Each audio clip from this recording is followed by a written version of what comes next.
ನಮಸ್ಕಾರ ವೀಕ್ಷಕರೇ, Karnataka power TV ನ್ಯೂಸ್ಗೆ ತಮ್ಮೆಲ್ಲರಿಗೂ ಸ್ವಾಗತ. ವಾರ್ತೆಗಳ ವಿವರ.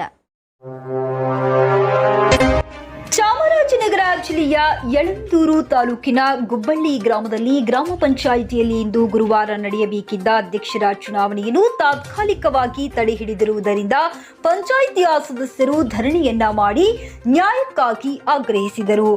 ಧರಣಿ ನಿರತ ಎಲ್ಲಾ ಸದಸ್ಯರ ಪರವಾಗಿ ಕೊಮಾರನಾಪುರ ಚಂದ್ರಶೇಖರ್ ಅವರು ಮಾತನಾಡಿ, ದಿನಾಂಕ 2 ಜನವರಿ 2025ರಂದು ನಡೆಯುವ ಅಧ್ಯಕ್ಷರ ಚುನಾವಣೆಗೆ ಹಾಜರಾಗುವಂತೆ ನೋಟಿಸ್ ನೀಡಿದ್ದು, ಏಕಾಏಕಿ ಚುನಾವಣೆ ತಾತ್ಕಾಲಿಕವಾಗಿ ತಡೆಹಿಡಿಯಲಾಗಿದೆ ಎಂದು ಪಂಚಾಯಿತಿಯ ನೋಟಿಸ್ ಬೋರ್ಡ್ನಲ್ಲಿ ಅಂಟಿಸಲಾಗಿದೆ. ಹಾಗಾಗಿ ಚುನಾವಣೆ ತಡೆ ಹಿಡಿದಿರುವ ಬಗ್ಗೆ ನಮಗೆ ಕಾರಣ ನೀಡಿ ಹಾಗೂ ಎಲ್ಲಾ ಸದಸ್ಯರಿಗೂ ನ್ಯಾಯ ಒದಗಿಸಿ ಎಂದು ಚುನಾವಣೆ ಅಧಿಕಾರಿಗಳಿಗೆ ಆಗ್ರಹ ಮಾಡಿದರು.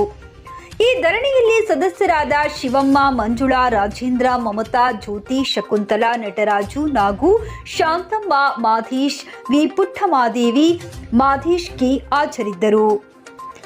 ವರದಿ ಮಣಿಕಂಠ ನಾಯಕ್, ಚಾಮರಾಜನಗರ.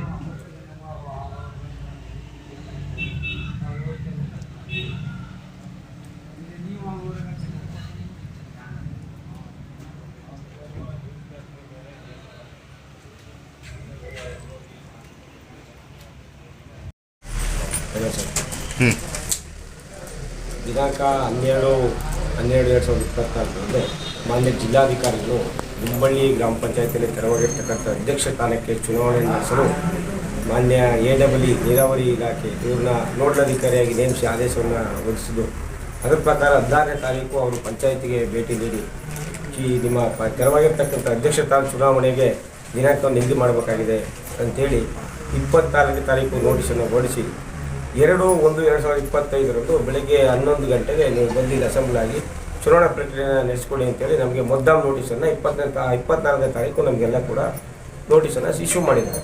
ಅದರ ಪ್ರಕಾರ ನಾವು ಬೆಳಿಗ್ಗೆ ಬಂದಿದ್ದೀವಿ. ಇದ್ರ ಮಧ್ಯೆ ಏನಾಗಿದೆ, 31ನೇ ತಾರೀಕು ಜಿಲ್ಲಾಧಿಕಾರಿಯಿಂದ ಒಂದು ಇದು ಬಂದಿದೆ, ಒಂದು ನೋಟಿಸು. ನಿಮ್ಮ ಯಾವುದು ಈ ಅಧ್ಯಕ್ಷರ ಚುನಾವಣಾ ಪ್ರಕ್ರಿಯೆ ಏನಿದೆ ಇದನ್ನು ತಾತ್ಕಾಲಿಕವಾಗಿ ತಡೆ ಹಿಡಿದಿದ್ದೀವಿ, ಹಾಗಾಗಿ ಇವತ್ತು ಚುನಾವಣೆ ನಡೆಯೋದಿಲ್ಲ ಅಂತ ಹೇಳ್ತಕ್ಕಂಥ ಒಂದು ನೋಟಿಸನ್ನು ನಮ್ಮ ಸಭಾ ಸೂಚನಾ ಫಲಕದಲ್ಲಿ ಅಂಟಿಸ್ಬಿಟ್ಟು ಹೋಗಿದ್ದಾರೆ. ಇದು ನಮ್ಗೆ ಯಾರು ಕೂಡ ಮಗು ಬಂದಿಲ್ಲ, ಏನೂ ಬಂದಿಲ್ಲ. ಇದು ನೋಡಿ ನಾವು ವಿಚಾರ ತಿಳ್ಕೊಂಡಿದ್ದಾಯಿತು.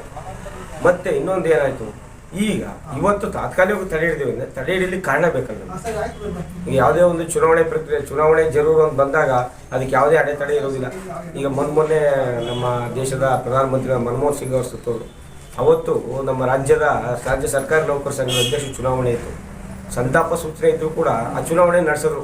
ಯಾಕೆ ಚುನಾವಣೆಗೂ ಸಂತಾಪ ಸೂಚಕೂ ಯಾವುದೇ ಸಂಬಂಧ ಇಲ್ಲ ಅಂತ ಹೇಳ್ತಕ್ಕಂಥ ವಿಚಾರದಲ್ಲಿ ಅದನ್ನು ನಡೆಸಿದ್ರು. ಅಂಥ ಒಂದು ಶೋಕಾಚರಣೆ ಸಂದರ್ಭದಲ್ಲಿ ನಡೆಸಿರ್ತಕ್ಕಂಥದ್ದಲ್ಲಿ ಇವತ್ತು ಯಾವ ಕಾರಣಕ್ಕೋಸ್ಕರ ಇದನ್ನು ನಿಲ್ಲಿಸಿದ್ರು ಅಂತ ಸ್ಪಷ್ಟವಾದ ಕಾರಣ ನಮಗೆ ಗೊತ್ತಾಗಬೇಕು. ಮತ್ತು ಅವ್ರು ಹೇಳ್ತಾ ಇರೋದೇನು, ಒಂದು ರಿಟ್ ಪಿಟಿಷನ್ ಇದೆ ಹೈಕೋರ್ಟಲ್ಲಿ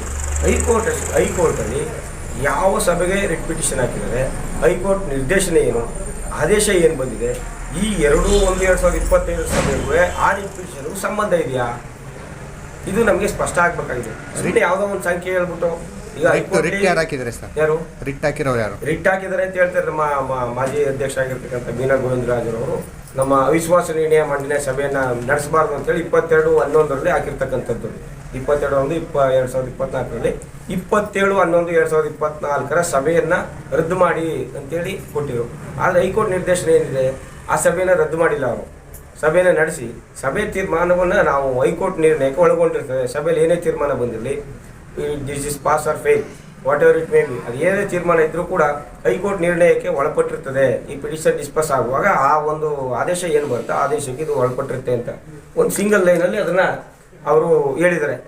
ಅದನ್ನು ಹೇಳಿರೋದು ಯಾವ ಸಭೆಗೆ, ಅವರು 27/11/2024 ಸಭೆಗೆ.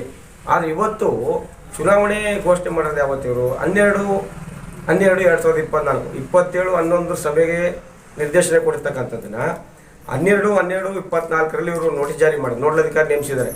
ಮತ್ತೆ 24ನೇ ತಾರೀಕು ನಮಗೆಲ್ಲ ಮೊದಲು ನೋಟಿಸ್ ಕೊಟ್ಟಿದ್ದಾರೆ. ಈ 2-1 ಸಭೆಗೆ ಆ 27/11 ಸಭೆ ನೋಟಿಸ್ನ 2-1 ಸಭೆಗೆ ತಳ್ಕಾಕೊಂಡು ಅದರಿಂದ ಇದನ್ನು ನಾವು ತಡೆ ಹಿಡಿದ್ವಿ ತಾತ್ಕಾಲಿಕವಾಗಿ ಅಂತ ಹೇಳಿದ್ರೆ ನಮಗೆ ಇದ್ರ ಯಾವುದೇ ಸ್ಪಷ್ಟವಾದ ಒಂದು ನಿಖರವಾದ ಕಾರಣಗಳು ಕಾಣ್ತಾ ಇಲ್ಲ. ನಮಗೆ ಇದ್ರ ಯಾವುದೋ ಕಾರಣದ ಕೈವಾಡಗಳ ಒಂದು ಷಡ್ಯಂತ್ರ ಅಥವಾ ಶಂಕೆ ನಮಗೆಲ್ಲ ಕಾಣಿಸ್ತಾ ಇದೆ.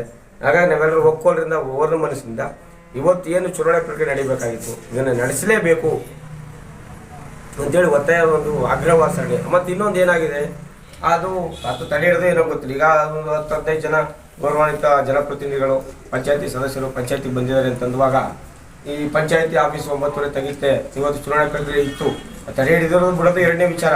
ಚುನಾವಣೆ ಪ್ರಕ್ರಿಯೆ ಇತ್ತು ಸಂದರ್ಭದಲ್ಲಿ ಮಾನ್ಯ PDO ಸಾಹೇಬರು 9:10 ಗಂಟೆಗೆ ಹಾಜರಿರಬೇಕಾಗಿತ್ತು. ಸಮಯ 12 ಗಂಟೆ ಆದರೂ ಹಾಜರಾಗಲಿಲ್ಲ. ಅವರು 3 ಸತಿ ಫೋನ್ ಮಾಡಿದ್ರೆ TP ಮೀಟಿಂಗು ಅಲ್ಲಿ ಮೀಟಿಂಗು ಅಂತೇಳಿ ಅವ್ರದ್ದಾದ ಜವಾಬು ಸಬಾಬು ಕಾರಣಗಳನ್ನ ಹೇಳ್ತಾ ಇದ್ದಾರೆ.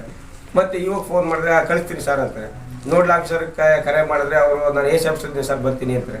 ಚುನಾವಣೆಗೆ ದಿನಾಂಕ ನಿಗದಿ ಮಾಡಿ AC ಆಫೀಸಲ್ಲೂ ಮೀಟಿಂಗ್ ಇರೋದಾದರೆ ಈ ಚುನಾವಣಾ ಜರೂರು ಇದಕ್ಕೇನು ಅರ್ಥ ಇದೆ ಗೊತ್ತಾಗ್ಬೇಕಲ್ಲ. ಈಗ ಇವರು ಚುನಾವಣೆಯನ್ನು ಭಾಳ ಹಗುರವಾಗಿ ತಗೊಂಡಿದ್ದಾರೆ. ಆ ಒಂದು ಪ್ರಕ್ರಿಯೆ ಏನಿದೆ ಚುನಾವಣಾ ಪ್ರಕ್ರಿಯೆ ಇದನ್ನು ಭಾಳ ಹಗುರವಾಗಿ ತಗೊಂಡಿದ್ದಾರೆ. ಹಾಗೆ ಇದು ನಮ್ಗಾದಂಗೆ ಇನ್ಯಾರು ಕೂಡ ನಮ್ಮ ರಾಜ್ಯದಲ್ಲಿ 5,193 ಪಂಚಾಯತಿಗಳಿದೆ. 11,947 ಜನ ಗ್ರಾಮ ಪಂಚಾಯತ್ ಸದಸ್ಯರಾಗಿ ಆಯ್ಕೆ ಆಗ್ತಾರೆ. ಇವ್ರುಗಳಿಗೆ ಯಾವುದೇ ತೊಂದರೆ ಆಗಬಾರ್ದು. ಇದು ನಮ್ಮ ಮಹಾ ಒಕ್ಕೂಟದ ಅಧ್ಯಕ್ಷರಾದಂಥ ಕಾಶೆಟ್ಟೇಳಿ ಸತೀಶ್ ಸರ್ಗೂ ಕೂಡ ಈ ವಿಚಾರವಾಗಿ ನಾವು ಗಮನಕ್ಕೆ ತಂದಿದ್ದೀವಿ. ಹಾಗೆ ನೀವು ಇವತ್ತು ಹೋರಾಟವನ್ನು ಮಾಡಿ ಏನು ಔಟ್ಕಮ್ ಬರ್ತದೆ ಈ ಸಭೆದು ಅಥವಾ ಈ ನಮ್ಮ ಧರಣಿ ಸಭೆ ಅದನ್ನು ಆಮೇಲೆ ನಾನು ನಿಮ್ಮ ಜೊತೆ ಚರ್ಚೆ ಮಾಡಿ ಇದಕ್ಕೇನು ತೀರ್ಮಾನ ಮಾಡಬೇಕು ರಾಜ್ಯ ಮಟ್ಟದಲ್ಲಿ ನಾನು ಮಾತಾಡ್ತೇನೆ. ಇದು ಇವತ್ತು ನಮ್ಗಾಗಿರ್ಬೋದು, ಆದರೆ ಮುಂದೆ ಇನ್ಯಾರಿಗೂ ಆಗಬಾರ್ದು. ಈಗ ಒಂದು ಉದಾಹರಣೆ ತಗೊಳ್ಳೋದಾದ್ರೆ SR ಬೊಮ್ಮಾಯಿ ವರ್ಷ ಸರ್ಕಾರ ಇಬ್ಬರು ಸಂದರ್ಭದಲ್ಲಿ ಪಕ್ಷಾಂತರ ನಿಷೇಧ ಕಾಯ್ದೆ ಪರಿಪಕ್ವವಾಗಿ ಅನುಮೋದನೆ ಆಗಿದ್ದೆ ಅಲ್ಲಿ. ಹಾಗಾಗಿ ಎಲ್ಲರೂ ಕೂಡ ಈಗೆಲ್ಲ ಒಂದು ಕಡೆ ಆಗಿದೆ, ನೆಕ್ಸ್ಟ್ ಅದು ರಿಪೀಟ್ ಆಗಲಿಕ್ಕೆ ಅವಕಾಶ ಆಗಬಾರ್ದು.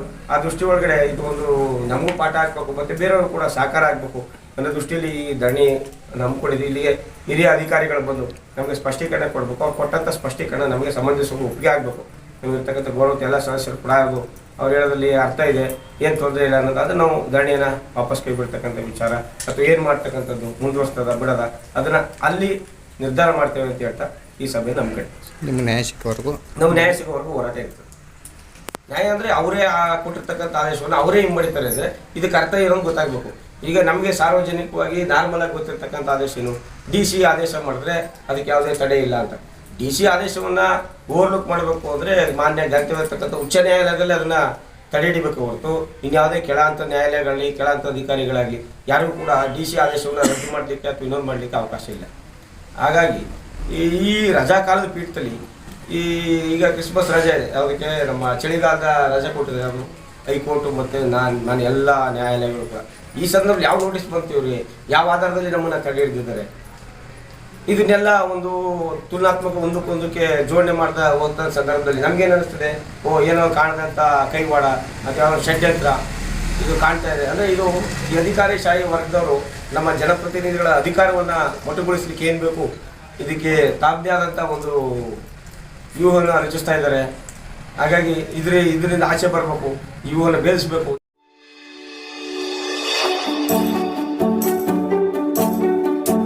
ನೀವಿನ್ನು ನಮ್ಮ ಚಾನೆಲ್ಗೆ ಸಬ್ಸ್ಕ್ರೈಬ್ ಮಾಡಿಲ್ಲವೇ? ಹಾಗಿದ್ರೆ ತಡಬೇಕೆ? ಹಿಂದೆ ಸಬ್ಸ್ಕ್ರೈಬ್ ಮಾಡಿ, ಬೆಲ್ ಐಕಾನ್ ಪ್ರೆಸ್ ಮಾಡಿ, ಶೇರ್ ಮಾಡಿ, ಕಮೆಂಟ್ ಮಾಡಿ.